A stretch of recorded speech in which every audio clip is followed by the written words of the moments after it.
Dude, fucking bad motherfucking ass fucking shit, man.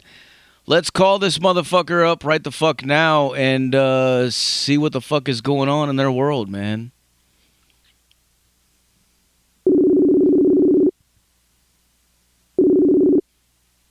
Hello? Hello, Vernon. What's up, brother? Dude, what's going on, man? Nothing much. Just another shitty rainy night here in New York. Well, we just got done blasting one of your fucking tracks off your fucking new album, dude, and that shit fucking it's fucking badass, man. Thanks a lot, man. Yeah, we heard it was Morning Star. A lot of people seem to love that one. Fuck yeah. So tell us, man, what's going on in the world of hierarchy right now? Well, our main goal was trying to get this record out, man. I've been working on this album for so long. These songs have, a lot of these songs were written when I was about 16 years old. And they never really got released properly on an album. It was always like a half-ass shitty recorded EP or like some kind of live album. So our goal was to take these original songs, I took them and I kind of rewrote them, and we wanted to put that out before we continued forward with anything new, because we felt like these songs kind of deserved, after all this time, to come out. So we decided to do that.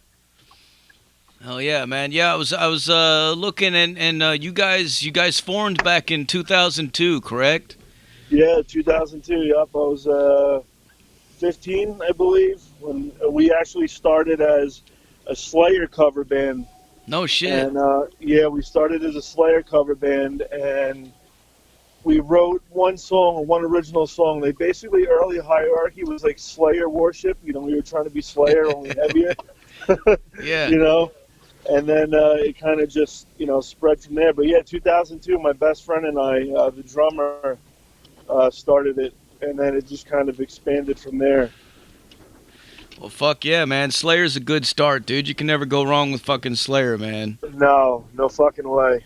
It was a great launching point for us.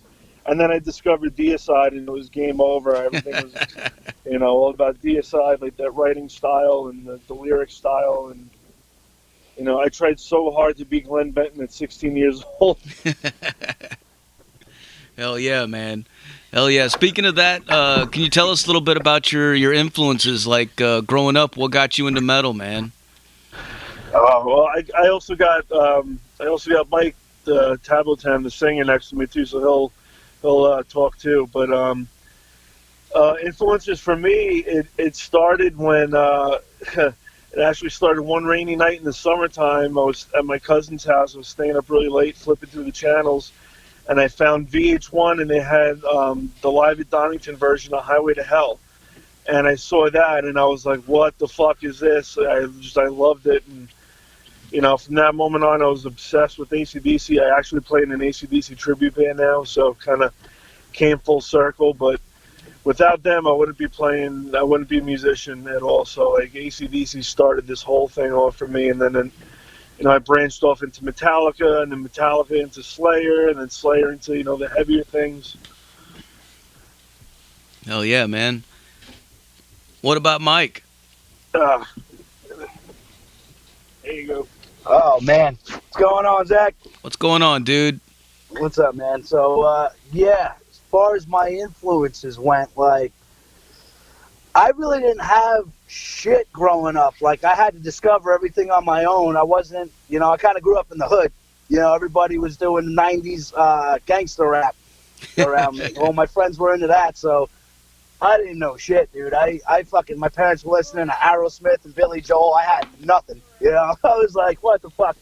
So, my metal progression pretty much went like Aerosmith, Guns N' Roses, fucking Nirvana, Suicidal Tendencies, and then Morbid Angel.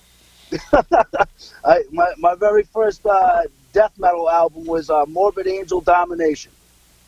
Hell yeah. And at that point, I was just searching for something heavier. I was in that teen angst. Like, I need something, I need something heavy. This isn't, this shit wasn't doing it for me, and I didn't have anyone to really, like, guide what I was doing. So I basically I walked into, what was it, FYE back in the day, And I just looked for something with a pentagram on it. You know, I was fucking scrolling through. I didn't know a fucking thing, and I saw Morbid Angel's Domination with the pentagram and all the demon faces on there, and I'm like, let's take this home, man. I put it in, and boom, boom, boom, boom, boom, boom, boom, boom, boom, boom. We got sword. You know, I was like, all right, that's me. That was my niche. So. Hell yeah, man. Hell yeah. So, as far as hierarchy, man, can you tell us a little bit about some of the song themes and stuff, like your lyrics? What are you guys talking about in these songs? Well, it depends on who writes the lyrics. I mean, Mike and I both write the lyrics. Sometimes I'll sit down with a song and I'll be too lazy to write it. So like, yeah, you tackle this. Mike writes a lot about his faith and what he believes in, and you know, like the left-hand path and the darker side of life and his spirituality. So a lot of the lyrics and themes from him kind of, you know, come from that. I also like to write in that area, that aspect, you know, too. But it depends on what the theme is. Like there's a song on the album called Fire and Blood. I'm a huge Game of Thrones nerd, and I was like, I always loved that title. And so Fire and Blood is basically a song about the Targaryen kings from Game of Thrones. So I kind of throw that in there once in a while, you know, when I feel like the song calls for it. As far as the whole Satan thing goes, that's kind of Mike's beliefs. Mike kind of handles that whole section. My thing is more of, I grew up in a Roman Catholic household, and it was just anti-Christianity, seeing how, you know, it brainwashed people and what it did to people, and you know, then growing up and learning in school, you know, the Crusades and all these atrocities that happened in the name of Christ, and it just really turned me off. And so that's kind of where my lyrics come from, like that aspect of it. Oh yeah. For all the gearheads out there listening, man, because I know they're wondering, you guys got some sick fucking tones on this record. What kind of equipment were you guys using to record this? Like, how did you? Believe it or not a single guitar amp was used on this album. No shit. That album was 100% made on. It was Pro Tools with you know, my mixing board, and I have this program called Guitar Pro, and a lot of really big studios use it. And I was just flipping through tones, and I found one I liked, and I tweaked it out, and it sounds so crisp and heavy, you know, without that artificial sound. Yeah. So basically, just a Schecter guitar straight into the board. Fuck, man. Yeah, well, it definitely has an organic fucking sound to it. So fucking kudos for that, man. You guys did a great job. Definitely. Yeah, he's done real good growing up, learning how to record everything. I don't understand any of that shit. I just show up and scream. You know? I don't know. I'm like, are you sure? And he's like, Mike, shut the fuck up. I'm like, all right, you got it. You got it, man. Do you think? You know, he's come really far. You know, and it's a really, really helpful, like, that he can record and produce us, man. You know, because I mean that's thousands of dollars and time. You know, that's just saved. You know, that we can make our own music, and I'm grateful for that, because you know, even if it didn't hit, you know, if it doesn't hit, we can still continue to make this shit, you know, and put it out, you know, and for whoever is out there wants to listen to it, likes it, you know, and we can still, you know, with social media and the way everything is these days, we can get everything out there and share it with the world, you know. Fuck so, yeah. But, all right. I like it. Well, I got some questions coming in from the listeners. Megan wants to know, what are your favorite horror movies? You guys watch horror movies? Oh yeah, we're horror movie junkies. Absolutely. For me, shit. I'm the old school man. I like the you know, the Freddy's, the Jason, the fucking Halloween. You know, I mean, if you want to talk the really old, get into the animators and all that, they're like the, you know, the soup. Now you're getting into like, you know, it's like, well, what's the actor's name? You know, but I don't fucking know. Yeah, I know what you're talking about. Well, yeah, you know, I like the that was the shit I grew up on, though. I mean, there are some things that are all right today, but nothing beats that 70s, 80s, guts and gore kind of shit for me, Yeah. Oh yeah. Yeah, I mean, I grew up. I loved Jason. I actually worked in a haunted house for 10 years. I actually played Jason in a haunted house. Being 6'5", I was able to really slip into that character and be menacing. And then I got older, and then I kind of started to appreciate Michael Myers more, just because of the fact that he's pure, unkillable evil, and he just keeps coming, and he's silent, and he doesn't have to taunt to say anything. What about Hellraiser, man? Hellraiser's good. Yeah, Hellraiser's good too. Give us some angels to others, And believe it or not a lot of people like this movie, and I feel it's really overlooked, and Wishmaster. Mm-hmm. Remember Wishmaster? Yeah. That shit, I fucking loved Wishmaster, man. A lot of people are like, it's all right. I'm like, Wishmaster was fucking great. Are you kidding me? Make your wishes. It's just fucking awesome. Please. You got the demonic djinn there, you can get. So that's some of them, some of them, and Texas Chainsaw Massacre. Of course, The Devil's Rejects and The House of a Thousand Corpses. Rob Zombie did an excellent job. Yeah. In my eyes, so basically, if it's a horror movie, we most likely love it. Hell yeah, man. Speaking of Friday the 13th, man, I saw they have a video game on PlayStation 4, I think. I saw my kids playing it the other day, man. You can play as Jason. And I actually had that game. I played it for a while, then I kind of got bored of it and traded it in. But yeah, that was a pretty cool game. Yeah, it cracked me up when I walked through the room and I seen them playing that, man. They're just fucking walking around as Jason killing folks. I'm like, what the fuck? What is this? Yep. All right, some more questions from the listeners. JMCT wants to know, what's the craziest thing that's ever happened to you on stage? Craziest thing that ever happened to me on stage? Well, I don't know. That's a good question. Probably back in 2015, I was in just a generic metal band called Wisteria, and this was probably the closest I've ever got to getting signed. We were blowing up. We actually played the Rock USA Festival in Wisconsin in front of 30,000 people with Five Finger Death Punch, Trivium, Avenged Sevenfold, Judas Priest was there. Probably the cool. I mean, I don't know.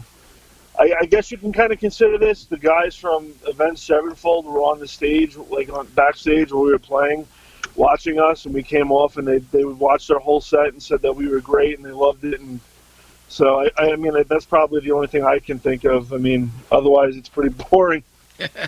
Nobody throwing shoes at you or nothing like that? No, nothing like that. I had a girl flash me once. That was pretty cool. I was like, holy shit, that made me feel like a rock star. I was like, I can't believe. All right, I wasn't gonna argue. Hell yeah. Another question, what's your favorite drink, alcohol or not? Ooh, lately for the past year, I've been really fond of Jim Beam. Has all these different kinds of flavored whiskeys, and I've been really fond of their Jim Beam Maple. I think it's fucking delicious. Mike makes fun of me because he's like, "Oh, it smells like you're eating pancakes," and I'm just like, "Fuck you, this is delicious." So that's that. I'm actually in the process of brewing my own mead right now. Nice. And it's called Vikings Blood. It's got your standard honey in it, but it's also got some cherries and raspberries in it. And I decided I had to rack it one night, so I took a cup each, one for me and one for Mike, and we drank one cup, and we got fucked up off of this. It wasn't even done yet, and this stuff knocked us on our ass. So it's going to be delicious when we're done. Nice. But, well, if I ever come to New York, man, I'm going to have to hit you up on that. I'll send you a bottle, man. I'll send you one because I plan on bottling it. I'll send you a bottle down there. Awesome. And right now we're drinking Blue Moons. Fuck yeah, man. Another question. Lady Red wants to know, how many instruments can you play? How many can you play, Mike? I think I could play the 6-hole recorder. pretty good. Other than that, I mainly stick to screaming at people. Yeah, he keeps it simple. I mean, I have a guitar that I've had for 20 years, and I think I still play the same 3 notes, just in a different, like, rhythm. Let's see, I can do guitar, bass, drums, piano. I played trumpet and trombone when I was in high school, and I messed around with violin and viola a little bit. So yeah, he's like a prodigy. This guy. We said that about him when he was younger, years ago, because I'm a little bit older, and he came along. I don't know, man. He had a great ear. Put everything down. Fucking good skills, dude. Oh yeah. Yeah. Another question, Vicky wants to know, what's one band you would love to jam with if you could play with anybody? Oh, fuck. That's another Well, for me, I'd love to jam with Deicide. I mean, these guys got to do it before I signed on. They got a show with Deicide. And when I was starting out, I was in another band called Dry Heave, and that was my fucking dream, man. That was my dream, jamming with Deicide and fucking getting to meet Glenn and shit like that, Hell yeah. We actually have a funny Deicide story, but we'll get to that after my answer. That's very hard for me. I would love to jam with Amon Amarth, Behemoth. I'm actually a big punk rock guy. Bad Religion is one of my all-time favorite bands, so I'd love to play with Bad Religion. I got to play with Deicide, Cannibal Corpse, Goat Horror, all those bands. But yeah, so we actually have a funny Deicide story that Mike likes to tell people. Yeah, tell us about that. Talking about it.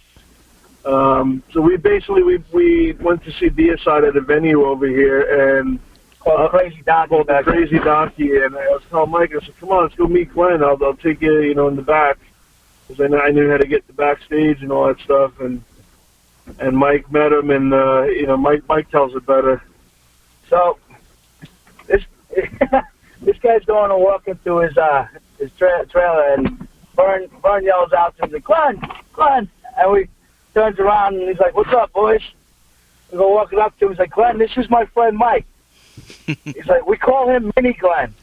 And fucking no shit, Glenn Bent looks at me, raises an eyebrow, and goes, "Do they really?" I'm like, "No, they don't call me that. How could you say that?" And he goes, "Well, it was good talking to you, boys. I gotta go take care of some shit." And so that was me, Glenn Benton. Thanks, dude. Yep.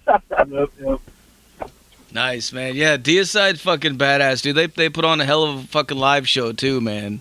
Oh yeah. Another question, Lady Red wants to know, at what age did you decide to write music or join a band? At 1 I started playing guitar when I was 13. Didn't join a band until maybe I'd say like a year or so after that. Maybe like 14. I think the first band I ever joined was this band that basically played Green Day covers all day. And that was pretty much all I could play at first. And then, as I got better, I joined better bands. And I joined Dry Heave when I was like 18. They were already they were a little bit younger, because I had gotten booted out of my house, and I went to live with my aunt in another town. The parents booted me out. I was kind of an asshole, I guess. I can admit that now that I'm older, So yeah, I met these kids. I was basically like the new guy in town, and they were all metalheads, and I had finally it was cool because I got booted out, out of the hood into a town where there was actually people who were semi like me, like with my interests and shit like that. So, and they were all just jamming around and everything, and they're like, "Oh, come down, blah blah blah blah blah," And I was, I started doing my vocals, and we started jamming, and then I think it was about a year later, we were at this venue called the Downtown, and they were they were doing like open mic nights and everything for local bands and shit. It's where I met this guy over here on the line at the Downtown. Yeah. When I was in Dry Heave, we met Vernon Hierarchy over there on that line. And then I heard these guys fucking play, and I was like, "That's what I need to do, man. Where I need to be." Fuck yeah, man. Fuck yeah. All right. Another question. Lady Red wants to know: what do you prefer, big boobs or small boobs? Big boobs. Yes, big boobs. I like all the boobs, man. Big ones, small ones, some as big as your head. I don't give a fuck. Bring them on. Yeah, Please. I love the big boobies. Not the overly monstrous ones, but just nice double Ds. I like them all. Bring them all, man. All comers. Bring them on. All right. Another question. JMCT wants to know: what's your favorite place to play at? Favorite place to play at. Well, where we are, the venue options are kind of limited at this point because a lot of these big venues we have here in New York, well, especially on Long Island, they cater to cover bands. So it's pretty much a lot of these venues like to just book cover bands, and when they do book an original band, it's usually like some kind of lame indie pop punk crap. But for Long Island, we have a place called the Paramount, which is pretty big. A lot of the big name bands come through there. I got to play there once. I thought that was probably like the best stage I've played on in Long Island. For me, I never made it to the Paramount, but we had this place called Revolution Bar and Grill, and I mean, I guess that was my favorite spot right there, man. I mean, that was pretty well known. Had some pretty good people come through there. You know, I think I saw Mayhem there, and I saw Fear Factory over there, and you know, it was a pretty cool little place. I mean, it wasn't the main stage, but you know, as far as I had gotten at that point, you know, that was pretty much one of my favorite spots. And then also there was Even Flow. Even Flow was another place out in Bayshore. So I guess between Revolution and Even Flow, those would be my two favorite spots that I had played on this island. Oh yeah. Another question. What do you prefer, big venues or small venues? Well, obviously the bigger the venue, the more people you can get in there. But at the same time, the smaller venues, they're more intimate. You get the crowd right up there in your face, and you know, getting that energy, bringing that energy to you as you give it out. I mean, that's always good, having them crammed in there. Yeah, if the venue's big and it's packed, then we vibe it. I mean, we'll play in front of 2 people, we'll play in front of 2,000 people. Doesn't matter to us. I'm playing in front of a fucking bar stool and a shot glass. I've done it before. You know? Yeah, too many. I mean, we busted our ass, man. Too many gigs playing in front of other bands and their girlfriends, and you know, I don't give a shit. I play your fucking backyard birthday party, man. I don't care. We fucking get over there. Let's get it going, man. Oh yeah, man! You got to do what you got to do, right? Yeah, that's it. I mean, we're hoping this album opens some new doors for bigger venues, bigger shows. I think so, man. When people hear this shit, it's got to, man, because this fucking record is fucking badass, dude. Thanks, bro. Appreciate it. Yeah, we worked our asses off on it, so it's nice to see it getting out there. All right, another question. Vicky wants to know: what do you prefer, bubble baths or showers? I'm too damn big to fit in the bathtub. My legs just completely hang out. It's the thing that sucks about being tall. But if I could take baths, I probably would prefer a bubble bath over a shower. Yeah, and I mean, I mainly take showers, but I wouldn't snark it hopping into a hot tub and filling it with suds, you know? That'd be pretty fucking cool. Oh, Bring the booth. She also wants to know, what do you prefer, sausages or pies? Sausages or pies? I love apple pie. That's apple pie. Why, warm American apple pie? Warm, wholesome American apple pie. Right on, man. Another question. Have you ever had any ghostly encounters at venues or shows? Any kind of fucking ghost stories or anything? Not at shows. Well, what about Jesse's fucking party? I did. Oh my God! Yeah, that. So we didn't put it on the record because we were just gonna be, I guess, saving it for a live thing. But I usually do, an invocation on that. Right before Light of the Morning Star, there's the intro, the very first track, and I'll do what live, I'll introduce the band and I'll call forth, 7 Princes of Hell and Lilith and shit like that. And it seemed like when we started out, we started out at a friend's party, and I did that, and the show, everything went great. And then after that, all hell broke loose. People fighting, beating the fuck out of each other, blood going everywhere, dudes throwing up blood, cops showing up. And I was just like, I looked at Jesse, and I was like, I set the devil loose on your house, bro. Yeah, that was crazy. Yeah, that was a good time. Yeah. That was when I punched that guy in the head, then knocked him down the stairs. The cops came. Yeah, that was a good time.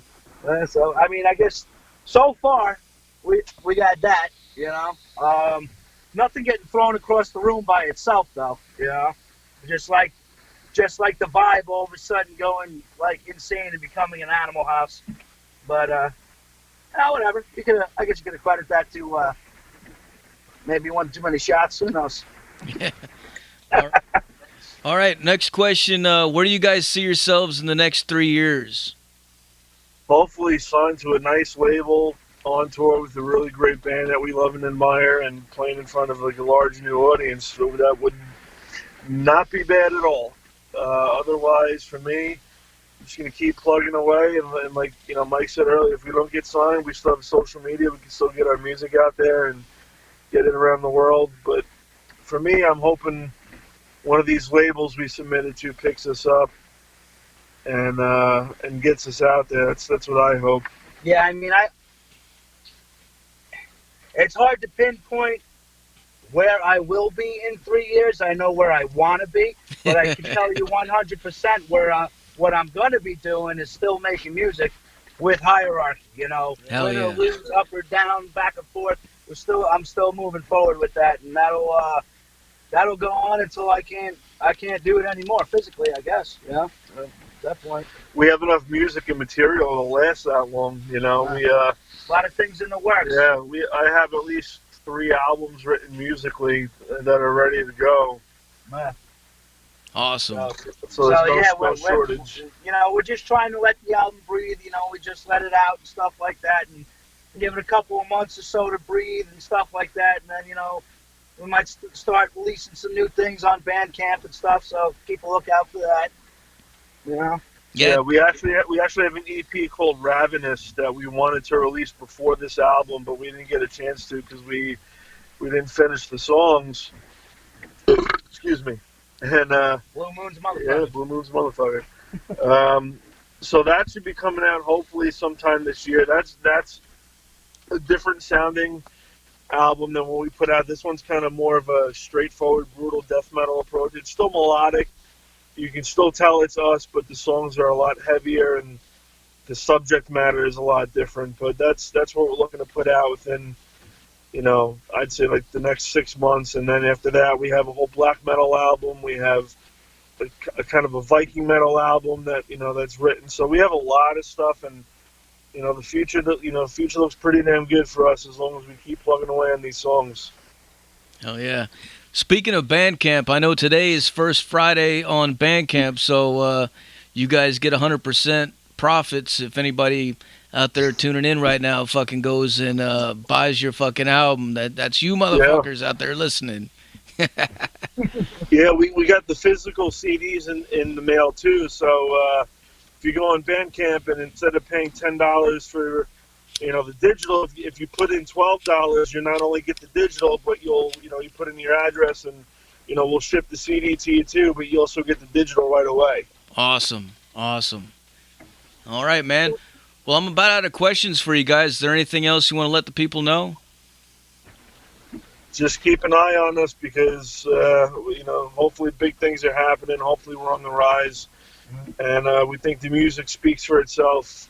We're not arrogant or cocky people, but when it comes to our music, I think we have something that not a lot of bands have. I can't pinpoint it, but I think there's something there that I don't know. Ever since I was a kid, this is all I've wanted to do is play music, get signed, go on tour, and I just have that feeling that this is going to be the band that makes it. Fuck yeah, man. Yeah, man. I mean, that pretty much covers it, man. I mean, the only other thing I say, to add to that is I hope we get to get out around the country this coming year and play in front of some people that have never got to see us perform live before. I think they'll enjoy the show, and I can't wait to move forward and meet new people and get the music out there, man. Hell yeah, man. It. I'll see you motherfuckers in the trenches, Hell yeah. That's what I'm talking about. All right, well, before I let you guys go, I got to get you to make us a station tag, all right? Yeah, no problem. Whenever you're ready, say something like, "This is Hierarchy, and you're listening to Metal Devastation Radio." All right. He wants us to make a tag, like, "This is Hierarchy, and you're listening to Metal Devastation." Okay, all right. 1, 2, 3. This is Hierarchy, and you're listening to Metal Devastation Radio. Fuck yeah, man. All right. Well, thanks a lot for taking the time to talk to us, guys. And what I'm going to do now is I'm going to blast some more Hierarchy for these motherfuckers so they can go crazy, all right? All right, awesome. I've been enjoying all your other tunes you've been playing so far. Everything sounds great, man. Hell yeah, Keep it man. up, dude. Hell yeah. Cheers, brothers. Cheers, man. Thanks for the opportunity, Zach. We appreciate it. Anytime, dude. Anytime. We'll talk to you later, man. Sounds good, brother. Thanks a lot. Thanks again, everybody, for listening. Cheers. Hail Satan, motherfuckers. Hail Satan. There you have it, folks. Hierarchy live on the Zach Moonshine Show with Metal Devastation motherfucking radio. Like I said earlier, put your speakers in your fucking windows, put them in your front lawns, put them in your neighbor's fucking driveway, put them in your neighbor's fucking on his deck. Fucking blast this shit. Turn it up all the fucking way. This is Hierarchy, motherfuckers.